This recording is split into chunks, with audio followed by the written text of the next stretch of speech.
नमस्ते विद्यार्थियों, स्वागत है आप सभी का आपके अपने चैनल गणित एकेडमी इंजीनियरिंग लेक्चर्स में।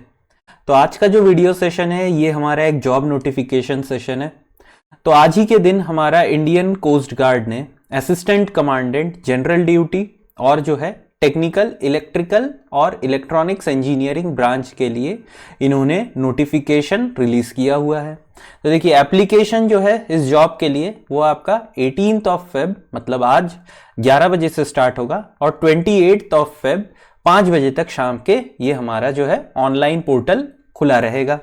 ठीक है, तो चलिए फिर सेशन को स्टार्ट करते हैं आज का। तो यहां पे देखिए आपका जो एलिजिबिलिटी क्राइटेरिया है वो इंडियन है और कहां से आपको अप्लाई करना है तो ये वाले लिंक पे आपको अप्लाई करना है। इसका लिंक जो है मैं नीचे डिस्क्रिप्शन बॉक्स में आप लोगों को दे दूंगा। तो देखिए यहां पे जो हमारे पोस्ट है वो क्या क्या है, तो जनरल ड्यूटी। तो जनरल ड्यूटी के लिए आपका जो एज लिमिट है ये आपका 1 जुलाई 1998 से लेके 30 जून 2002 तक होना है। Both dates are inclusive. यहाँ पे 5 इयर्स जो नॉर्मल रिलैक्सेशन है ये आपका जो है कोस्ट गार्ड और जो भी आर्मी और नेवी एयरफोर्स के उनको दिया गया है। तो देखिए यहां पे आपके पास जो है एजुकेशनल डिग्री जो है वो 60% आपका डिग्री में रहना चाहिए। साथ ही साथ आपका 10th 12th और अगर आप डिप्लोमा किए हैं और उसके बाद बीटेक किए हैं, और अगर आपने अगर डिप्लोमा नहीं किया है तो बीटेक का, तो 10th और 12th में आपका मैथ्स और फिजिक्स में मिनिमम 55% मार्क होना है। ठीक है, अब देखिए यहां पे कॉमर्शियल पायलट है तो इसका मैं डिस्कशन नहीं करूंगा। और टेक्निकल देखिए यहां पे मैकेनिकल सीट के लिए एज लिमिट जो है सेम है। और यहां पे देखिए इंजीनियरिंग डिग्री चाहिए आपको किसमें, नेवल आर्किटेक्चर, मैकेनिकल और marine, automotive, mechatronics, industrial and production, metallurgy और डिजाइन और aeronautical aerospace with minimum 60% aggregate mark आपको बीटेक में चाहिए। साथ ही आपके 10th 12th में फिजिक्स और मैथ्स का मार्क्स जो है मिनिमम 55% होना चाहिए। ठीक है, वैसे ही अगर इलेक्ट्रिकल और इलेक्ट्रॉनिक्स के लिए बात करूं तो सेम जो भी है, बस यहां पे देखिए आपका जो है 60% मार्क्स होना चाहिए। डिग्री क्या क्या एलिजिबल है यहां पे देखिए, इलेक्ट्रिकल, इलेक्ट्रॉनिक्स और टेलीकम्युनिकेशन और इंस्ट्रूमेंटेशन एंड कंट्रोल और electronics and communication, power engineering और पावर इलेक्ट्रॉनिक्स। तो यहां पे इन्होंने ईसी, इलेक्ट्रिकल, आईएन सबके ब्रांचेस को कवर किया है इलेक्ट्रिकल इलेक्ट्रॉनिक्स के ब्रांच में। और साथ ही देखिए यहां पे भी जो है मैथमेटिक्स और फिजिक्स पे आपका 55% मार्क्स होना चाहिए। तो ये जो है ये आपका शॉर्ट सर्विस अपॉइंटमेंट है। ये यहां पे लिखा हुआ है देखिए कि 8 साल का मिनिमम रहेगा जो कि एक्सटेंड होकर 10 साल होगा या एक्सटेंडेबल अप टू 14 ईयर्स होगा। ठीक है, यहां पे अब एज लिमिट नॉर्मल जैसे कि ओबीसी के लिए +3 इयर्स और SC ST के लिए आपका +5 इयर्स, तो वही यहां पे लिखा हुआ है। ठीक है, तो वैकेंसीज देख लीजिए यहां पे। तो एक चीज मैं बता दूं, जैसे कि बहुत से लोग सोच रहे होंगे कि हम जनरल ड्यूटी में भी भर देंगे और टेक्निकल इलेक्ट्रॉनिक्स या इंजीनियरिंग किसी में भी भर देंगे, तो ऐसा नहीं है पॉसिबल। आप अगर जनरल ड्यूटी में फिल करते हैं तो आप टेक्निकल में फिल नहीं कर सकते, और अगर आप टेक्निकल में फिल करते हैं तो आप जनरल ड्यूटी में फिल नहीं कर सकते। तो आपको सोच समझ के फिल करना है। तो देखिए जनरल ड्यूटी और सीपीएल का टोटल कंबाइंड जो है वो आपके 50 सीट्स है। कैटेगरी वाइज ब्रेकअप ये है। और जो टेक्निकल है, मैकेनिकल और इलेक्ट्रिकल और इलेक्ट्रॉनिक्स के लिए टोटल सब मिला के 15 है। ऐसे नहीं कि इंडिविजुअली इनके लिए 15-15 है, नहीं, दोनों का मिला के आपका जो है 15 है। ठीक है, एडिशनल एलिजिबिलिटी क्राइटेरिया यहां पे देखिए, तो ये बहुत ही इंपॉर्टेंट है कि फाइनल ईयर स्टूडेंट्स भी यहां पे एलिजिबल है देने के लिए। ठीक है, फाइनल ईयर स्टूडेंट्स भी एलिजिबल है, बस आपका कोई भी बैकलॉग नहीं होना चाहिए। ठीक है, यहां पे देखिए लिखा हुआ है। और आपको अपना ओरिजिनल डिग्री जो है, ओरिजिनल या आपका प्रोविजनल डिग्री जो है वो फाइनल सिलेक्शन बोर्ड के सामने जब आप फाइनली एकदम सिलेक्ट होने वाले हैं तब आपको प्रेजेंट करना पड़ेगा। ठीक है, यहां पे जो सिलेक्शन प्रोसीजर है ये आपका जो 5 स्टेज में होगा। ठीक है, तो एक बहुत ही इंटेंसिव टाइप का आपका सिलेक्शन प्रोसीजर है। तो सबसे पहले देखिए स्टेज 1 जो यहां पे है ये कंप्यूटर बेस्ड टेस्ट होगा। तो यहां पे देखिए screening test will be MCQ pattern. तो 400 यहां पे मार्क का होगा पेपर, 100 क्वेश्चन रहेंगे, 4 मार्क एक क्वेश्चन सही क्वेश्चन के लिए और गलत के लिए -1 आपका होगा। ठीक है, और पेपर का जो मीडियम रहेगा वो इंग्लिश में रहेगा। इसका सिलेबस नीचे अभी दिया हुआ है, मैं डिस्कस करूंगा। ठीक है, तो ये देखिए यहाँ पे सेक्शन 1, अगर आप सिर्फ देखिए, मैं बार बार बोल रहा हूं, अगर आप जनरल ड्यूटी से अप्लाई कर रहे हैं तो आप टेक्निकल से नहीं अप्लाई कर सकते। तो देखिए जनरल ड्यूटी के लिए आपका यहाँ पे इंग्लिश में जो है 25 क्वेश्चन रहेंगे, रीजनिंग एंड न्यूमेरिकल एबिलिटी के लिए 25, general science and mathematical aptitude के लिए 25, जनरल नॉलेज के लिए 25। यहां पे देखिए, तो English normal, reasoning and numerical, reasoning तो जैसा होता है आपका, न्यूमेरिकल एबिलिटी मतलब आपका जो भी नॉर्मल एप्टीट्यूड के क्वेश्चंस हो गए, जनरल साइंस ये आपका नॉर्मल साइंस जो भी 8, 9, 10, 11, 12 का साइंस है वो पूछा जाएगा, साथ ही मैथमेटिकल एप्टीट्यूड मतलब वही 8, 9 के मैथ्स, और जनरल नॉलेज मतलब जनरल अवेयरनेस भी जिसे बोलते हैं हम लोग, ठीक है। तो पासिंग मार्क यहां पे देखिए 200 है अनरिजर्व्ड ईडब्ल्यूएस और ओबीसी के लिए, 190 फॉर एससी एसटी, और यहां पे देखिए सब सेक्शन में भी आपके कट ऑफ्स है, ठीक है। तो ऐसा नहीं है कि किसी एक में अगर आप बहुत फुल मार्क लेके आते, एक में 0 लाते, ऐसा नहीं है, सब सेक्शंस भी है यहां पे, ठीक है। और देखिए इतने सारे क्वेश्चंस के लिए, आपके 100 क्वेश्चंस के लिए आपको 2 घंटा दिया जा रहा है, ठीक है। मैकेनिकल के लिए देखिए यहां पे ये ए बी सी डी तो है, साथ में मैकेनिकल के क्वेश्चंस भी है, ठीक है।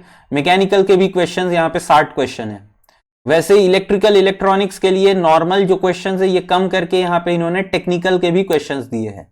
तो अगर आप मेरे से पूछेंगे कि आपको किसमें फिल करना चाहिए, तो ये तो मैं बोलूंगा कि अगर देखिए आपका जनरल नॉलेज और ये सब अगर स्ट्रांग है, जनरल अवेयरनेस वगैरह, तो आप जीडी से भर सकते हैं जनरल ड्यूटी। लेकिन अगर आपको लगता है कि नहीं आपका टेक्निकल बहुत साउंड है और ये जनरल नॉलेज, जनरल एप्टीट्यूड ये सब इतना मतलब स्ट्रांग नहीं है, तब मैं बोलूंगा कि आप जो है आप ये अपने टेक्निकल ब्रांच से फिल कीजिए, ठीक है।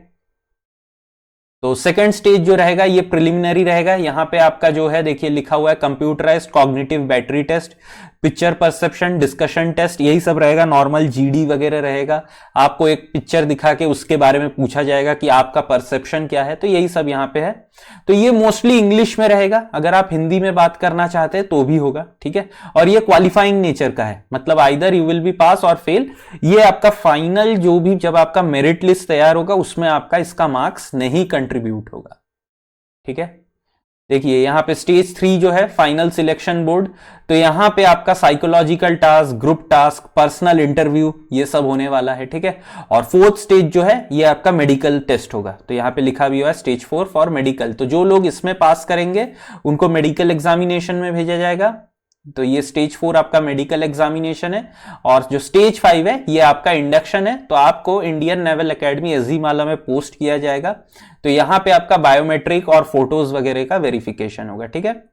तो ये सब रिजल्ट के लिए है, ये बाद में की बात है। तो देखिए यहां पे लास्ट डेट और हाउ टू अप्लाई दिया हुआ है। तो देखिए कैंडिडेट में अप्लाई फॉर ओनली 1 पोस्ट, ठीक है, एक ही पोस्ट के लिए आप अप्लाई कर सकते हैं, यहां पे लिखा हुआ है। और ये सब तो डॉक्यूमेंट्स टू बी अपलोडेड, ये सब आप लोग खुद से देखिएगा, ठीक है। तो यहां पे आपको एक हैंड रिटन डिक्लेरेशन देना होगा, तो इसका फॉर्मेट वेबसाइट पे अवेलेबल है, मैं उसका लिंक भी नीचे दे दूंगा, आप लोग देख लीजिएगा, ठीक है। और तो यहां पे जो है एग्जामिनेशन फीस आपका 250 रुपीज है, जनरल, ओबीसी और ईडब्ल्यूएस के लिए, ठीक है। और ट्रैवल एक्सपेंसेस वगैरह ये आप लोग देख लीजिएगा थोड़ा सा, इसमें इतना नहीं तो नोटिफिकेशन बहुत बड़ा हो जाएगा वीडियो, ठीक है।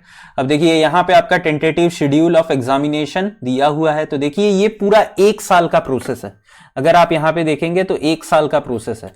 अब मैं जो लोग मतलब आपका फाइनल ईयर में है उन लोगों के लिए बहुत ही अच्छा अपॉर्चुनिटी है, ठीक है। क्योंकि अगर आप लोग देखिए इंटरव्यूज वगैरह का भी तैयारी कर रहे होंगे अपने जो भी कॉलेज में ऑन कैंपस आ रहा है आपका, तो वहां पे आपका एप्टीट्यूड, रीजनिंग वगैरह के लिए आप तो पढ़ाई कर ही रहे हैं, ठीक है। तो साथ में इसके लिए भी पढ़ाई कीजिए। साथ ही साथ देखिए यहाँ पे आपका जो डिग्री है ये कब तक आ जाएगा, मई जून तक आएगा। तो यहां पे आपको पता चल जाएगा कि स्टेज 3 में आप सिलेक्ट हो रहे हैं कि नहीं। उसके बाद तो मेडिकल टेस्ट और आपका जो है बायोमेट्रिक्स वगैरह है, ठीक है। तो एक बार अगर आप स्टेज 3 तक क्लियर कर लेते हैं, ठीक है, स्टेज 3 तक, तो इसके बाद का तो जो है ये आपका मेडिकल टेस्ट है, आपको आपके मेडिकल फिटनेस के बारे में तो पता ही है। और लास्ट स्टेज जो है ये आपका बायोमेट्रिक्स, इसमें आपको कुछ नहीं करना है, ठीक है। तो आप जब तक डिग्री पास करेंगे तब तक आपको पता चल जाएगा कि आपका जॉब हो रहा है कि नहीं हो रहा है। तो इसीलिए ये जो मतलब हम लोगों का अभी पासिंग आउट कैंडिडेट्स है उनके लिए बहुत ही गोल्डन अपॉर्चुनिटी है ये, ठीक है।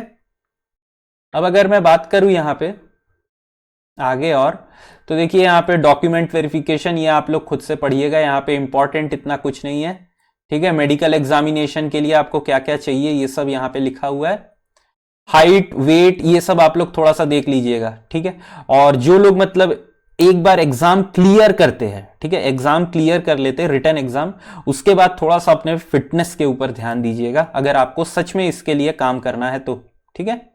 तो यहां पे आई साइट वगैरह भी है, आप लोग देख सकते हैं।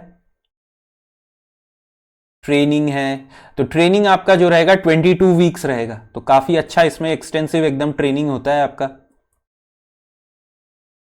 यहाँ पे और कुछ इंपॉर्टेंट इतना तो नोटिफिकेशन नहीं है, आपका जो भी स्टार्टिंग सैलरी वगैरह ये सब दिया हुआ है, तो आपको असिस्टेंट कमांडेंट पे दिया जाएगा, उसके हर 4-4 साल में या 3-3 साल में आपका जो है प्रमोशन होगा यहाँ पे। तो देखिए स्टार्टिंग सैलरी आपका बेसिक पे 56,100 होगा, लेकिन ये इतना अगर आप किसी को लग रहा है कि सैलरी बहुत कम है, तो जान लीजिए कि इसके साथ पे एंड पर्क्स बहुत अवेलेबल है, ठीक है, पर्क्स बहुत ही अवेलेबल है ये आपका जो इंडियन कोस्ट गार्ड में, ठीक है।